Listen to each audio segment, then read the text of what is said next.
എന്നാൽ 1924 തന്നെ മലോറി, ഇർവിൻ എന്നീ പരിവേഷകർ ഏതാണ്ട് 8535 അടി ഉയരത്തിലെത്തിയെങ്കിലും ഇവരെ പിന്നീട് കാണാതായി.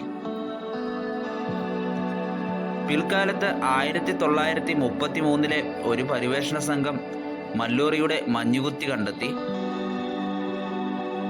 പിന്നീട് വർഷങ്ങൾക്കിപ്പുറം 1999 മല്ലോറിയുടെ ശരീരം കണ്ടെത്തിയത്. അദ്ദേഹം എവറസ്റ്റ് കീഴടക്കിയതായി കരുതപ്പെടുന്നു. രണ്ടാം ലോക മഹായുദ്ധാനന്തരം ടിബറ്റിലൂടെയുള്ള പാത ചൈനക്കാർ അടയ്ക്കുകയും ഇതേ സമയം പരിവേഷണത്തിന് കൂടുതൽ യോജ്യമായ നേപ്പാളിലൂടെയുള്ള പാത തുറക്കുകയും ചെയ്തു.